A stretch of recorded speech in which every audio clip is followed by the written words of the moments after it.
क्या आपके अनुभव बंद हो गए हैं? पहले आपको अनुभव होते थे, माँ अपना अनुभव कराती थी, पर अब हमारे आस-पास अब हमें कोई भी अनुभव नहीं हो रहा है, किसी भी तरह का हमें अनुभव प्राप्त नहीं हो रहा है और हम नित्य प्रति पूजा भी कर रहे हैं।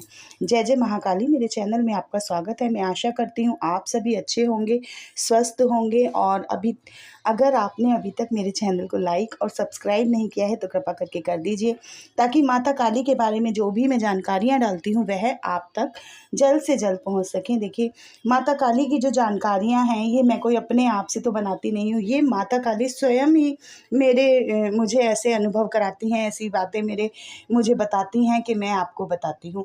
तो आइए सीधा टॉपिक पर बात करते हैं कि क्या आपके अनुभव बंद हो गए हैं? तो ये अनुभव हमें होते क्यों हैं और ये बंद क्यों हो जाते हैं अचानक से? तो आज मैं आपको यही समझाने का प्रयास करूँगी। अगर आपको कुछ भी बात समझ में ना आए तो आप कमेंट में मुझसे पूछ सकते हैं और कमेंट में जय माँ काली ज़रूर से ज़रूर लिखें, ताकि मुझे बहुत अच्छा लगता है। माँ आपका सदैव साथ दें, आपकी रक्षा करें, आपको खुश रखें। तो अगर आपके अनुभव बंद हो गए हैं, हम जो सबसे पहला जो कारण होता है अनुभव बंद होने का, तो ये होता है कि हम बहुत ही एक्साइटेड हो जाते हैं, बहुत ही खुश हो जाते हैं जब हम पूजा करते हैं, किसी भी देवी देवता की पूजा करते हैं। तो देखिए, किसी भी देवी देवता की, आप भोले बाबा की पूजा करते हैं, हनुमान जी की करते हैं या माता काली की करते हैं, तो आपको अनुभव होंगे ही होंगे, क्योंकि आप रोज़ पूजा कर रहे हैं, मंत्र का जाप कर रहे हैं, आप एक साधक हैं, तो आपको अनुभव होंगे ही होंगे। लेकिन हम क्या करते हैं, हम लोग, मैं अपने आप को भी ये बात कहूँगी कि खुशी की वजह से आप अपने अनुभवों को बताना शुरू कर देते हैं। देखिए, मैं अपने अनुभव किसी को नहीं बताती हूँ, ना ही मैं किसी से बात करती हूँ इस बारे में कि मैं क्या करती हूँ, क्या नहीं करती हूँ। मैं शांति से और चुप रह के ही अपने कार्य को करती हूँ। बाकी आप लोगों को भी मैं यही समझाना चाहती हूँ कि आप जो भी कर रहे हैं, जो भी पूजा कर रहे हैं, पाठ कर रहे हैं, जिस भी मंदिर में जा रहे हैं, आप किसी को भी अपने अनुभव शेयर नहीं करेंगे। अगर आपने ऐसा किया तो आपके अनुभव बंद हो जाएंगे। अब मान लीजिए आपके अनुभव बंद हो गए हैं, तो अब आपको उन्हें खोलना कैसे?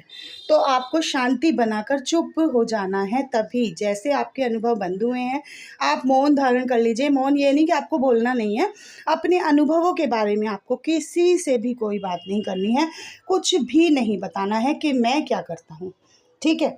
आपको अपने और अपने भगवान के बीच की बातें किसी से भी शेयर नहीं करनी है, चाहे वह आपके माता-पिता हैं, आपका भाई है, बहन है, कोई दोस्त है, किसी को भी आपको अपने अनुभव शेयर नहीं करने हैं। तो अगर आप मौन धारण कर लेंगे, किसी को कुछ भी नहीं बताएँगे, तो थोड़े समय बाद आपके अनुभव दोबारा से शुरू हो जाएँगे।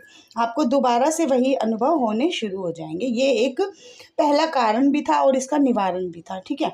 दूसरा जो होता है, अनुभव एक दम से गायब हो गए, एकदम आपके अनुभव गायब हो गए। रोज़ आपको हो रहे थे और आज आपको कोई भी अनुभव नहीं हो रहा, कल भी नहीं हुआ, परसों भी नहीं हुआ, आपको रोज़ ही अनुभव नहीं हो रहा है। तो इसका मतलब क्या होता है कि आपको दुःख होता है, आपका मन करता है अब मैं पूजा ही नहीं करूँगा, मैं पूजा ही नहीं करूँगा, मेरा तो अनुभव नहीं हो रहा, मुझे पता ही नहीं चल रहा कि माता रानी ने पानी पिया, नहीं पिया, खाना खाया, नहीं खाया, या मेरी पूजा को स्वीकार किया या नहीं किया।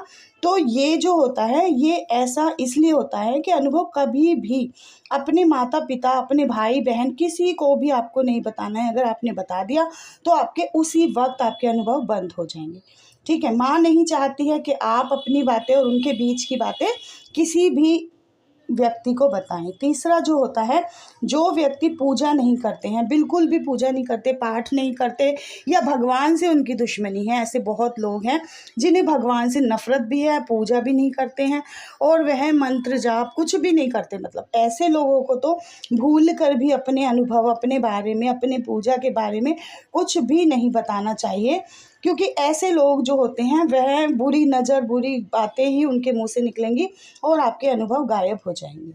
चौथा जो कारण होता है, किसी नाम जप करने वाले के, मान लीजिए कोई बहुत ज़्यादा नाम जप करता है, पूजा करता है, पाठ करता है, हमेशा पूजा पाठ करता रहता है, ऐसे व्यक्ति का कभी मजाक नहीं उड़ाना है, उसके बारे में अपशब्द नहीं कहने हैं, गलत नहीं बोलना है। तो अगर आप ऐसा भी करेंगे तब भी आपके अनुभव गायब हो जाएंगे, अनुभव होंगे नहीं। तो इसलिए आपको किसी का भी मजाक नहीं बनाना है, अपशब्द नहीं बोलने हैं कि हाँ बड़ा पुजारी बन रहा है, बड़ा ये बोल रहा है, ऐसा आपको कुछ भी नहीं बोलना है, ठीक है।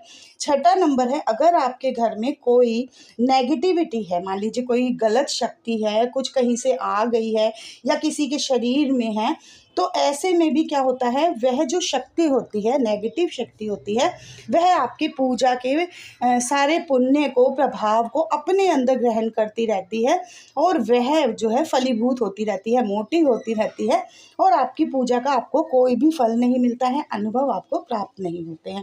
पहले आपको उसका निवारण करना चाहिए, ठीक है। 7वें नंबर पर अपने जाप को घटाते बढ़ाते क्रम में आपको करना चाहिए। ये नहीं है कि आप रोज़ डेली 10 माला ही करे जा रहे हैं। जैसे आप एक दिन आप रोज़ डेली एक जैसा ही खाना खाएंगे तो आपको कुछ भी नहीं होगा, ना आप पतले होंगे ना आप मोटे होंगे। तो आपको क्या करना है, आपको रोज़ डेली आप जब आप संकल्प लेते हैं, पूजा करते हैं कि माता रानी आज मैं तेरी इतनी माला करूँगा, आज मैं तेरी इतनी माला करूँगा, जैसे आज मैं 11 माला करूँगा, तो ये आप स्वीकार करें। फिर दूसरे दिन आपने 5 माला करी, आपने फिर 21 माला करी। तो इस तरह से आपको घटाते बढ़ाते क्रम में आपको अपना जाप करना होता है।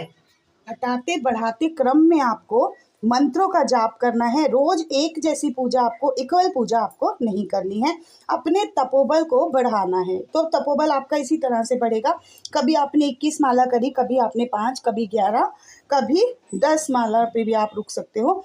और फिर 8वीं बात जो है, अपने आसन पर आपको किसी को भी नहीं बैठने देना है। कभी भी आपके आसन पर कोई और नहीं बैठ सकता है, वह आपका आसन है, आपकी माला है। ना ही आपका बच्चा बैठ सकता है, ना ही आपकी बीवी बैठ सकती है, ना आपकी माँ बैठ सकती है, ना भाई ना बहन, मतलब वो आपका है और आप इसको किसी के भी साथ शेयर नहीं कर सकते हैं। अगर आप उसको शेयर करेंगे, कोई जैसे हर कोई एक ही उस पर बैठे जा रहा है आसन पर, तो आपको कोई भी अनुभव नहीं होंगे और अगर हो रहे हैं तो भी वह बंद हो जाएंगे। अपनी माला से भी आप किसी को जाप नहीं करने देंगे। दूसरा, आपको माला जाप कर रहे हैं और माला का बहुत ही आदर करना है, उसे इज्जत से और बहुत ही अच्छी तरह से उसे संभाल कर रखना है। अपने आसन को प्रॉपर उस पर सर माथा टेकिए और उसे इज्जत से, उसे अच्छी तरह तमीज़ से रखिए। ये नहीं कि आप उठ गए, पूजा खत्म हो गई और आसन आपका पड़ा हुआ है ऐसे ही। आसन को तुरंत ही, जैसे ही आपकी पूजा खत्म होती है, तुरंत आसन पे मत्था टेकिए और उसे बंद कर दीजिए। अगर आप उसे बंद नहीं करेंगे, फोल्ड नहीं करेंगे, तो जो है आपकी जो सारी ऊर्जा है वह गायब हो जाएगी। पृथ्वी में गुरुत्वाकर्षण है, अगर आप तुरंत ही पृथ्वी पर हाथ लगा देंगे, पैर लगा देंगे, तो आपकी जो ऊर्जा है वह तुरंत ही गायब हो जाती है, आपको कुछ भी हाथ नहीं लगेगा। इसलिए आपको बहुत ही ज़्यादा संभल कर चलना होता है। और जो है माता रानी से अपनी भूल का पश्चाताप, आपको माँ से माफ़ी मांगनी है कि माँ अब मैं अपने अनुभव किसी को भी नहीं बताऊँगा, मुझे माफ़ कीजिए। मैं आशा करती हूँ आपको मेरी जानकारी अच्छी लगी होगी।